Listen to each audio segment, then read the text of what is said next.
ഇത് നമുക്ക് വർക്കിന് വന്നിട്ടുള്ള വണ്ടിയാണ് ഹ്യുണ്ടായി വെർണ. അപ്പോൾ ഇതിൻ്റെ കംപ്ലയിൻറ്റ് എന്താ വെച്ചാൽ എൻജിൻ ലീക്കും കാര്യങ്ങളൊക്കെയാണ്. അതുപോലെ തന്നെ സസ്പെൻഷൻ്റെ സൗണ്ട് കാര്യങ്ങൾ, പിന്നെ ടർബോൻ്റെ ഇവിടുന്ന് ഒരു ലീക്ക് കാണുന്നുണ്ട്. അപ്പോൾ ഇതിൻ്റെ ഈ കാണുന്ന ലീക്ക് പറഞ്ഞത് വാൾ കവർ പാക്കിംഗ് ആണ് കേട്ടോ. അപ്പോൾ മുകളിൽ നിന്നുള്ള ലീക്കും കാര്യങ്ങളും ഫസ്റ്റ് ടൈം ക്ലിയർ ആക്കിയതിന് ശേഷം ബാക്കി അടിയിലുള്ള ലീക്കും കാര്യങ്ങളും പിന്നീട് ക്ലിയർ ആക്കുക എന്നുള്ളതാണ്. അപ്പോൾ ഈ ഒരു ഭാഗം ക്ലിയർ ആക്കിയിട്ട് വാഷ് ചെയ്ത് പക്കാക്കി കഴിഞ്ഞാൽ അടിയിൽ നിന്ന് വേറെ എവിടെയെങ്കിലും ഉണ്ടോ എന്നുള്ളത് നമുക്കറിയാൻ കഴിയും. അതുപോലെ തന്നെ ഈ കാണുന്ന ടർബോൻ്റെ ഈ ഒരു ഭാഗത്ത് നിന്ന് ലീക്കും കാര്യങ്ങളുണ്ട്. അതുപോലെ ഇൻ്റർകൂളറിൻ്റെ ഹോസും കാര്യങ്ങളും മാറ്റാനും കാര്യങ്ങളൊക്കെ ഉണ്ട്. അങ്ങനെ അത്യാവശ്യം കുഴപ്പമില്ലാത്ത കുറച്ച് വർക്കും കാര്യങ്ങളൊക്കെ ഇതിലുണ്ട്. അപ്പോൾ ഇതിൽ കൂടുതലായിട്ട് നമുക്ക് പെട്ടെന്ന് ചെയ്ത് തീർക്കേണ്ട വർക്കും കാര്യങ്ങളും ഫസ്റ്റ് ടൈം ചെയ്തിട്ട് ബാക്കി അതിനനുസരിച്ച് പിന്നീട് ഇടാമെന്ന് പറയുന്നത്. അപ്പോൾ എഞ്ചിൻ്റെ ഈ ടോപ്പിൽ കാണുന്ന ലീക്കും കാര്യങ്ങളും ക്ലിയർ ആക്കുന്ന വീഡിയോയും കാര്യങ്ങളാണ് ഇന്ന്. അപ്പോൾ പവർ സ്റ്റോക്കിൻ്റെ പുതിയൊരു മെക്കാനിക്കൽ വീഡിയോയിലേക്ക് എല്ലാവർക്കും സ്വാഗതം.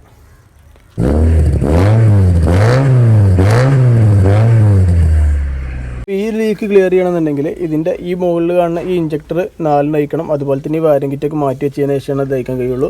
അതുപോലെ തന്നെ ഇതിനകത്ത് വരുന്ന ഈ ഇഞ്ചക്ടറിൻ്റെ സീല് ആ കാറ്റഗറി വരുന്ന 4 റൗണ്ടിലുള്ള പീസ് വരുന്നുണ്ട്. അപ്പോൾ അതും മാറ്റണതിന് കൂടെ. അപ്പോൾ എന്താ വെച്ചാൽ അതിൻ്റെ ഇടയിൽ കൂടി ചെറുതായിട്ട് ലീക്കോ കാര്യങ്ങളൊക്കെ ഇതുപോലെ കാണാമെന്നുള്ളതാണ്. അപ്പോൾ ആ ഒരു ഭാഗങ്ങളും ഇതിലൂടെ ഇൻക്ലൂഡായിട്ട് ചെയ്യുക. അപ്പോൾ ഇത് ഓരോ ഭാഗങ്ങൾ അയച്ചതിന് ശേഷം നിങ്ങൾക്ക് ഡീറ്റെയിൽ ആയിട്ട് പറഞ്ഞുതരാം. അപ്പോൾ ഫസ്റ്റ് അയക്കേണ്ടതെന്ന് പറഞ്ഞാൽ ഈ ഒരു കേബിള്, പിന്നെ ഈ കപ്ലർ, പിന്നെ ഈ ഇഞ്ചക്ടറിൻ്റെ പൈപ്പ്, ഇഞ്ചക്ടർ അങ്ങനെയാണ് വരിക. പിന്നെ ഇതായിക്കുന്ന ടൈമിൽ ഈ ഒരു ഭാഗം കണ്ടോ, ഈ ഒരു ഭാഗം ഫസ്റ്റ് ടൈം അയച്ചെടുക്കുക. അതായത് ഇത് ഈ ഒരു പീസ് അയച്ചെടുക്കുക. പിന്നെ അതിന് ശേഷം എന്ന് പറഞ്ഞത് ഈ ഒരു ഭാഗം, അത് ജസ്റ്റ് അറിയാത്തവർക്ക് വേണ്ടി ജസ്റ്റ് ഒന്ന് പറഞ്ഞു വന്നല്ലോ കേട്ടോ. ഈ ഒരു ഭാഗം വലിക്കുക. പിന്നുള്ളത് പറഞ്ഞാൽ ഇതെല്ലാവരും ഇഞ്ചക്ടേഴ്സിനൊക്കെ ഒരു ഇഞ്ചക്ടേഴ്സിനൊക്കെ ഇതേപോലെ തന്നെ വരിക. അപ്പോൾ ഈ ഒരു ഭാഗം വലിച്ചെടുക്കുക. പിന്നെ കപ്ലർ ഉണ്ടാകും, പിന്നെ പ്രസ് ചെയ്താണ്ട് പുറത്തേക്ക് വലിക്കുക. അതൊക്കെയാണ് അതിന് പറയാനുള്ളത്. ഇത്രയും ഭാഗം അയച്ചിട്ടുണ്ട് കേട്ടോ. അപ്പോൾ ഇതിൽ ഇഞ്ചക്ടറിൻ്റെ ഇവിടുന്ന് വരുന്ന ഈ കണക്ഷന് ജസ്റ്റ് ഒന്ന് നോക്കി വെക്കണം എല്ലാവും. എപ്പോഴും അയക്കാത്തൊരു ഫസ്റ്റ് ടൈം അയക്കുന്നവർ. അതുപോലെ തന്നെ ഇതിൻ്റെ വരുന്ന ഇവിടെ നിന്ന് വയർ കിറ്റ് മാറ്റി വെച്ചു. പിന്നെ ഇതിന് വരുന്ന കപ്ലർ ഇങ്ങനെയുള്ള ഭാഗങ്ങൾ ഫുള്ള് അയച്ചിട്ടുണ്ട്. പിന്നെ എന്ന് പറഞ്ഞാൽ ഈ 10ൻ്റെ ബോൾട്ടുകൾ അതിന് മുമ്പായിട്ട് ഇഞ്ചക്ടറിൻ്റെ ഈ 12 അയച്ചിട്ട് ഇഞ്ചക്ടർ ഓരോന്നായിട്ട് അയച്ച് മാറ്റി വെക്കുക. മാറ്റി വെക്കുമ്പോൾ ജസ്റ്റ് ഒന്ന് മാർക്ക് ചെയ്ത് വെക്കണത് ബെറ്റർ ആവും. കാരണം ആ ഒരു പോവാതെ ഫയറിംഗ് ഓർഡർ കറക്റ്റായിട്ട് ലെവലിൽ നിൽക്കാൻ വേണ്ടിയിട്ടാണ് ചെയ്യണമല്ലോ കേട്ടോ. അതുപോലെ തന്നെ ഈ സൈഡിൽ കാണുന്ന ഈ ബോൾട്ടുകൾ മൊത്തം വാൾ കവറിൻ്റെ ചുറ്റോറുള്ള ബോൾട്ടുകൾ ഫുൾ അയച്ചു. അപ്പോൾ ബോൾട്ടുകൾ ഫുൾ അയച്ചെടുത്തുകൊണ്ടെന്ന് പക്ക ചെക്ക് ചെയ്യണമെന്നല്ല കേട്ടോ. കാരണം വെച്ചാൽ ഇത് ഭാഗത്ത് ഏതെങ്കിലും ബോൾട്ട് നമ്മൾ അയക്കാതെ മേടിയിട്ടുണ്ടെന്നുണ്ടെങ്കിൽ പൊട്ടാനൊക്കെ ചാൻസ് ഉണ്ട്. അപ്പോൾ ഈ ബോൾട്ട് മിക്കവാറും അയക്കാൻ മറക്കുന്ന ഒരു ഭാഗം കേട്ടോ. പിന്നെ എന്ന് പറഞ്ഞാൽ ഇതുണ്ടോ, ഈ സൈഡിൽ കാണുന്ന ഈ ബോൾട്ടുകൾ ഫുള്ള് ഇതിൽ ഏതെങ്കിലും ഭാഗത്ത് തരിപ്പിച്ചെടുത്തിട്ടുണ്ടെങ്കിൽ ജസ്റ്റ് ആമറോൻ്റെ തരിപ്പിച്ചെടുത്തിട്ടുണ്ടെങ്കിൽ പോരും. അതല്ല അഞ്ഞും പോരുന്നില്ല എന്നുണ്ടെങ്കിൽ ഏതെങ്കിലും ഭാഗത്ത് ജസ്റ്റ് തിക്കുക, അതായത് ഇങ്ങനത്തെ ഹോളടിക്കാത്ത, അതായത് ഇങ്ങനെ പുറത്തേക്ക് ഇങ്ങനെ പ്രൊജക്റ്റ് ചെയ്തിങ്ങനെ ഭാഗങ്ങളുണ്ടാവും. ആ ഭാഗങ്ങൾ ചെറുതായിട്ട് തിക്കിയിട്ടുണ്ടെന്നുണ്ടെങ്കിൽ ഇത് ജസ്റ്റ് പൊങ്ങി വരുന്നുള്ള കേട്ടോ. അപ്പോൾ അങ്ങനത്തെ ഭാഗങ്ങൾ തിക്കിയിട്ട് പൊക്കെടുക്കുക എന്നുള്ളതാണ്. അപ്പോൾ ഇതിൻ്റെ ഈ പേസ്റ്റ് കണ്ടോ, അത്യാവശ്യം ഹാർഡായിട്ടുള്ള പേസ്റ്റ് കേട്ടോ. അപ്പോൾ നല്ല ശ്രദ്ധിച്ച് ഊരെടുക്കുക. അപ്പോൾ ഇതൊക്കെ ഇതിനെക്കുറിച്ച് പറയാനുള്ളത്. പിന്നെ ഇവിടെ ഒരു സെൻസർ ഉണ്ടായിരുന്നു, അങ്ങനെയുള്ള ഭാഗങ്ങളൊക്കെ നമ്മൾ അയച്ചിട്ടുണ്ട് കേട്ടോ. പിന്നെ ഇഞ്ചക്ടറിൻ്റെ ഭാഗങ്ങൾ അയക്കുന്ന ടൈമിൽ ഈ ഒരു വാസർ ഇതുമെന്ന് ചാടിപ്പോകണമെന്ന് ശ്രദ്ധിക്കുക. അതുപോലെ തന്നെ ഇതിനകത്ത് ജസ്റ്റ് എന്തെങ്കിലും ഇട്ടൊന്ന് അടച്ചു വെക്കുക. കാരണം ഇത് അടിക്കുന്ന ടൈമിൽ ചെറുക്കി ചെയ്തൊരു കച്ചറും കാര്യങ്ങളൊക്കെ അതിനകത്ത് പോകും. പിന്നെ എന്താ പറയുക, പിന്നെ ഇഞ്ചക്ടർ ഷെയ്ക്ക് ആക്കിയിട്ട് ഇങ്ങനെ പൊക്കിയിട്ടുണ്ടെങ്കിൽ അയച്ചെടുക്കുക എന്നുള്ള കേട്ടോ. അപ്പോൾ ഇതുണ്ടോ വാൾ കവർ നമ്മൾ അയച്ചെടുത്തു. പിന്നെ ഇതാണ് ആ പറഞ്ഞ പാക്കിങ് കേട്ടോ. ഇത് ഞാൻ എല്ലാ വീഡിയോയിലും പറഞ്ഞ പോലെ ഇത് ഹാർഡാവുക, ഇങ്ങനെ പൊട്ടിച്ചാൽ പൊട്ടുന്ന രീതിയിലാവും. അതുപോലെ തന്നെ ഇതാണ് ഇഞ്ചക്ടറിൻ്റെ സീല് വരുന്നത്. അതുപോലെ തന്നെ 4 വരും.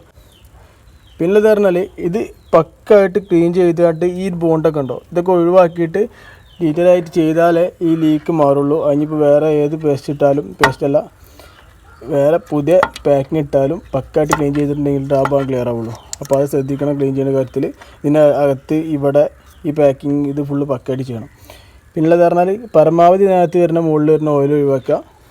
എന്നിട്ട് ഓയിലിൻ്റെ ഇത് കട്ട് പിടിച്ച ഭാഗങ്ങളോ അങ്ങനെ എന്തെങ്കിലും ഉണ്ടെന്നുണ്ടെങ്കിൽ ഫുള്ള് പക്കായിട്ട് ചെയ്യുക എന്നുള്ളതാണ്.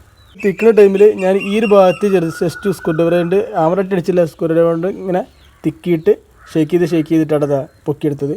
പിന്നെ അത് പൊക്കുന്ന ടൈമിൽ ഇതിവിടെ ടച്ച് ആവും പക്ഷെ അത് ഇവിടെ ഒരേ ടൈമിൽ പൊക്കിയിട്ടുണ്ടെങ്കിൽ ടച്ച് ആവില്ല. ജസ്റ്റ് വൈഡാക്കി എടുക്കുക. ഞാൻ അതെല്ലാം ടച്ച് ആവേണ്ടെന്നുണ്ടെങ്കിൽ ഈ ഒരു ഭാഗം കൂടെ ഇതിനകത്ത് കഴിച്ചെടുക്കണം നല്ലതാവും. ഫിറ്റ് ചെയ്യുന്ന ടൈമിൽ ടച്ച് ആവാതിരിക്കാൻ ആണെങ്കിൽ അങ്ങനെ ചെയ്യുക. ഇതുണ്ട് ഈ ഭാഗം ക്ലിയറാക്കി ക്ലീൻ ചെയ്തിട്ടുണ്ട്. ഇനിയുണ്ട് കുറച്ച് ഭാഗങ്ങൾ ഇത് ചെറുതായിട്ട് നൈസ് പേപ്പർ ഇടണം. അപ്പോൾ ചെറിയ ഗ്രിപ്പ് കിട്ടും. ഗ്രിപ്പ് എന്നല്ല ഓവർ ഗ്രിപ്പും കാര്യങ്ങളല്ല, ഇതിൻ്റെ എണ്ണമയം അതായത് ഈ ഓയിലിൻ്റെ മയം ഒന്ന് സെറ്റായി പോയിട്ടുണ്ടെന്നുണ്ടെങ്കിൽ ബാക്കി ക്ലിയർ ആവുന്നുള്ള. പിന്നെ അതുപോലെ ഈ സൈഡിൽ അടിച്ചും കാര്യങ്ങളും. പിന്നെ ഇതിൻ്റെ പാക്കിങ് വരുന്നത് കേട്ടോ, ഇതാണ് പ്ലേസ് ചെയ്ത് കൊടുത്തില്ല. ഇതുണ്ടോ എൻ്റെ കസ്റ്റമർ മേടിച്ച് കൊടുത്തിട്ടില്ല കേട്ടോ ഈ പീസ്. ഇത് പറഞ്ഞാൽ ഞാൻ ഇതിനു മുമ്പ് വേറെ ഒരു ഗാസ്കറ്റിൻ്റെ വർക്കിന് പറഞ്ഞിട്ടുണ്ട്. അത് ഫ്ലെക്സിബിളായിട്ട് കയറും. പിന്നെ കുറേ ഓടിക്കഴിഞ്ഞിട്ടുണ്ടെങ്കിൽ ഹാർഡാവും. പിന്നെ ഇതിൽ പേസ്റ്റ് ഇട്ടാൽ അത് കൊടുക്കുക.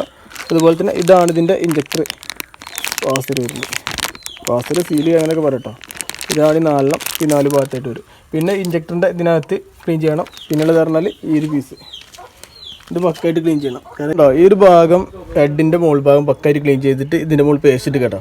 പേസ്റ്റാണ് കാണുന്നത്. ജസ്റ്റ് ഒന്ന് കൈ കൊണ്ട് ഇട്ടിട്ടുള്ളൂ. കാരണം ഏതെങ്കിലും ഭാഗം നമ്മൾ ഇവിടെ തട്ടാത്തുണ്ടെങ്കിൽ അത് സെറ്റ് ആയിക്കൊള്ളുന്നില്ല. പിന്നെ ഈ ഒരു ഭാഗം ജസ്റ്റ് ഇതിൻ്റെ മുകളിൽ കൂടെ പേസ്റ്റ് ഇട്ടിട്ടുണ്ട്. പേസ്റ്റ് ഇടാതെ സെറ്റ് ചെയ്യാൻ ഞാൻ പേസ്റ്റ് ഇടണമെന്ന് വെച്ചാൽ നമുക്ക് ആ ലൈഫും കൂടെ ഇതിലും കൂടെ കിട്ടുന്നില്ല കേട്ടോ. പിന്നെ പറഞ്ഞാൽ ഇങ്ങനത്തെ എൻഡിൽ കുറച്ച് കൂടുതലിടുക, അതായത് ഈ ഒരു ഭാഗത്ത് കുറച്ച് കൂടുതലിടുക. പിന്നെ ഇങ്ങനെ വരുന്ന കട്ടിങ് ടൈമിംഗ് സൈഡ് വരുന്ന കവറിൻ്റെ കട്ടിങ്ങിലും കുറച്ച് കൂടുതലായിട്ടിടുക. അല്ലാതെ ആയിക്കോട്ടെ ലീക്ക് എടുക്കും. ആ ഒരു ഭാഗം ശ്രദ്ധിക്കുക. പിന്നെ പറഞ്ഞാൽ ഈ ഒരു ഭാഗത്ത് ഇവിടെ അതിൻ്റെ ആവശ്യം വരുന്നില്ല. ഇവിടെ പിന്നെ ഓയിലിട്ട് കണ്ട് കയറ്റുമ്പോൾ ഓയിലിട്ട് കണ്ട് കയറ്റിയാൽ മതി. ഇങ്ങനെയുള്ള ഭാഗങ്ങൾ ശ്രദ്ധിക്കുക. പിന്നെ ഈ ഒരു ഗാസ്കറ്റ് അത് ഈ പാക്കിങ്ങും എല്ലാവരും പറയും പേസ്റ്റ് ഇടണ്ടെന്ന് പറയട്ടോ. അപ്പോൾ എന്താ വെച്ചാൽ പേസ്റ്റ് ഇട്ട് കഴിഞ്ഞാൽ ഈ ഒരു ഭാഗം ഹാർഡ് ടൈമിൽ മുകൾക്ക് കയറി നിങ്ങൾ ചുരുങ്ങി കഴിയുക. ആ ചുരുങ്ങിയ ടൈമിൽ ഈ ഒരു പേസ്റ്റും കൂടെ ഉണ്ടാകുമ്പോൾ ഒന്നുകൂടെ ലൈഫ് കൂടും. അതാണ് ഞാൻ ജസ്റ്റ് ഇട്ടിട്ടുള്ളത്. ഞാൻ ഇടലുണ്ട്. പല ആൾക്കാർ പല രീതിയിലാണ് ആ ഭാഗം ഫിറ്റ് ചെയ്യൽ. അപ്പോൾ ഇത്രയാണ് ഇതിൻ്റെ ഒരു പറ്റി പറയാനുള്ളത്. ഇനി ഫിറ്റ് ചെയ്തതിന് ശേഷം ബാക്കി കാണിച്ചു തരാം. പിന്നെ ഈ ഒരു ഭാഗത്ത് പൊട്ടിയിട്ടുണ്ടാകും കേട്ടോ. ആ പൊട്ടിയത് നമ്മളിവിടെ ഇങ്ങനെ MC ഇട്ട് കണ്ട് ക്ലിയർ ചെയ്തിട്ടുണ്ട്. എന്നിട്ട് ഓരത്തിയിട്ട് അത് ഇതിനകത്ത് കറക്റ്റ് മോൾഡ് ചെയ്തിട്ടുണ്ട് നമ്മൾ. അപ്പോൾ ആ ഒരു ഭാഗം അങ്ങനെ ചെയ്തിരിക്കുക. കസ്റ്റമറോട് പറഞ്ഞിട്ടോ നമ്മൾ ആ ഭാഗം അങ്ങനെ ക്ലിയർ ചെയ്തിട്ടുള്ളത്. അപ്പോൾ ഇനി ലീക്ക് ഉണ്ടെന്നുണ്ടെങ്കിൽ അപ്പോൾ ഈ ഒരു ഭാഗത്തൂടെ ഒറ്റക്കാൽ ലീക്ക് ഉണ്ടെങ്കിൽ ഈ ഒരു പീസ് മൊത്തമായിട്ട് നമ്മൾ മാറ്റേണ്ട കേസ് വരും. അപ്പോൾ ഫണ്ട് കൂടുതലായി വരും. അലുമിനിയം പീസാണ്. അപ്പോൾ അതാണ് നമ്മൾ ഇങ്ങനെ ക്ലിയർ ആക്കിയിട്ടുള്ളത്. പറയാൻ വിട്ടുപോയ ഒരു കേസ് പറഞ്ഞാൽ ഈ ഒരു പിന്നാട്ടോ. ഈ ഒരു പിന്ന് അതുപോലെ തന്നെ ഇത് കണ്ടോ. ഈ പിന്നെ ഇവിടെയാണ് സെറ്റ് ചെയ്യുക. ഈ ഒരു ഭാഗം ശ്രദ്ധിക്കുക. നമ്മൾ അടിക്കുന്ന ടൈമിൽ പൊക്കുന്ന ടൈമിൽ സൈഡിക്ക് വൈഡായിട്ടുണ്ടെങ്കിൽ പൊട്ടാനൊക്കെ ചാൻസ് ഉണ്ട് ഇവിടെ. അപ്പോൾ അത് സ്ട്രൈറ്റ് ആയിട്ട് തന്നെ പൊക്കിയെടുക്കണം എന്നുള്ള കേട്ടോ. വാൾ കവർ ഫുള്ള് സെറ്റ് ചെയ്തു. പിന്നെയുള്ള അടുത്തത് പറഞ്ഞാൽ ഇഞ്ചക്ടറിൻ്റെ ഭാഗം. അപ്പോൾ ഇഞ്ചക്ടറിൻ്റെ ഭാഗം സെറ്റ് ചെയ്യുന്ന ടൈമിൽ ഈ ഒരു ഭാഗത്ത് ആ 3 നമ്മൾ സെറ്റ് ചെയ്തില്ല കേട്ടോ. അപ്പോൾ ഈ ഭാഗത്ത് ഓയിലിടുക. അതുപോലെ തന്നെ ഈ കാണുന്ന ഇവിടെ കുറച്ച് ഓയിലിട്ട് കൊടുക്കുക. എന്ന് വെച്ചാൽ അവിടെ പൊട്ടാനും ഒക്കെ ചാൻസ് ഉണ്ട്. അതുപോലെ തന്നെ ഈ ഒരു വാസർ ഇതുമെന്ന് പോന്നിട്ടുണ്ടെന്നുണ്ടെങ്കിൽ ഇതുമ്പോൾ എന്ത് ചെയ്യുക വെച്ചാൽ കുറച്ച് ഗ്രീസിട്ടാണ് ടൈറ്റ് ചെയ്ത് സെറ്റാക്കി വെക്കുക. പിന്നുള്ളത് പറഞ്ഞാൽ ഈ ഒരു ക്ലാമ്പ് സപ്പോർട്ടിങ് ക്ലാമ്പിൻ്റെ പിന്നെ ഒരു ബോൾട്ട്. അപ്പോൾ അതാണ് അത്രയും ഭാഗം ശ്രദ്ധിക്കുക. ഇതിടുന്ന ടൈമിൽ കേട്ടോ ആ ചാടിപ്പോൾ വേണ്ടോ ഇതേപോലെ ഇത് ചാടാൻ ചാൻസ് ഉണ്ട് ഇതിൻ്റെ തലക്കുള്ള ആ ഒരു വാസർ. അപ്പോൾ അത് ശ്രദ്ധിക്കുക.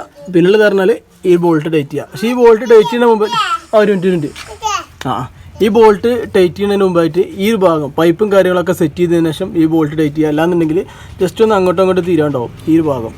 അപ്പോൾ അത് ശ്രദ്ധിക്കുക. പൈപ്പ് സെറ്റ് ചെയ്തതിന് ശേഷം ലാസ്റ്റ് ഈ ബോൾട്ടോട് ടൈറ്റ് ചെയ്യുക. അപ്പോൾ അതൊക്കെയാണ് ഈ ഒരു ഭാഗത്ത് ശ്രദ്ധിക്കേണ്ടത്. പിന്നെ ഇഞ്ചക്ടർ പക്കായിട്ട് ക്ലീൻ ചെയ്യണം. അല്ലാന്നുണ്ടെങ്കിൽ ഞാൻ പറയില്ല ഈ ഒരു ഭാഗത്തിൽ കൂടെ ലീക്കും കാര്യങ്ങളും പിന്നീട് എടുക്കുക എന്നുള്ള കേട്ടോ. അപ്പോൾ ആ ഒരു ഭാഗം കൂടെ ശ്രദ്ധിക്കുക. അപ്പോൾ ഇതാണ്ടോ വർക്കും കാര്യങ്ങളൊക്കെ കഴിഞ്ഞു. എല്ലാ ഭാഗങ്ങളും ഫിറ്റ് ചെയ്തു. ഇതാണ് ഇഞ്ചക്ടേഴ്സിൻ്റെ പൈപ്പുകൾ വരുന്നത്. അതുപോലെ തന്നെ ഈ ഒരു ഭാഗം ഫിറ്റ് ചെയ്യുന്ന ടൈമിൽ ഈ ഒരു ക്ലിപ്പ് ആദ്യം ഇട്ടതിന് ശേഷം ആദ്യം ഇടുന്നതിന് മുമ്പ് ഈ ഒരു ഭാഗം പ്രസ് ചെയ്തതിന് ശേഷം ഈ ഒരു ക്ലിപ്പ് ഇടുക. അതുപോലെ തന്നെ ഇവിടെ വരുന്ന ഈ സോക്കറ്റ്സ് അതുപോലെ ഇത് പിന്നെ പറഞ്ഞാൽ ഈ വാക്കും പൈപ്പ് വരുന്നത് ഇങ്ങനെ ടർബൻ്റെ മുകളിൽ. അപ്പോൾ ആ ഒരു ഭാഗം പിന്നെ ഈ റോസും കാര്യങ്ങളൊക്കെ അങ്ങനെയാണ് ഫിറ്റിങ് വരുന്നത്. ജസ്റ്റ് ഈ വീഡിയോയിൽ കാണുന്ന ഈ ഒരു ഭാഗങ്ങളെല്ലാം നമ്മൾ സെറ്റ് ചെയ്ത് വെച്ചു. പിന്നുള്ളത് പറഞ്ഞാൽ ഇതിൻ്റെ നമ്മൾ വർക്കിൻ്റെ ഇടയിൽ എത്രത്തോളം നമുക്ക് ഇതിൽ ഉൾപ്പെടുത്താൻ കഴിഞ്ഞെന്ന് അറിയില്ല. അതായത് കുറേ ഭാഗങ്ങൾ നമ്മൾ വിട്ടുപോയിട്ടുണ്ടാവും. അങ്ങനെ എന്തെങ്കിലും ഡൗട്ട് ഉണ്ടെന്നുണ്ടെങ്കിൽ ഇൻസ്റ്റാഗ്രാമിൽ മെസ്സേജ് അയച്ചാൽ റിപ്ലൈ തരാമെന്നുള്ള കേട്ടോ. അപ്പോൾ പവർ സ്റ്റോക്ക് ഒഫീഷ്യൽ എന്നാണ് ഇൻസ്റ്റാഗ്രാമിൻ്റെ ഐഡിയ.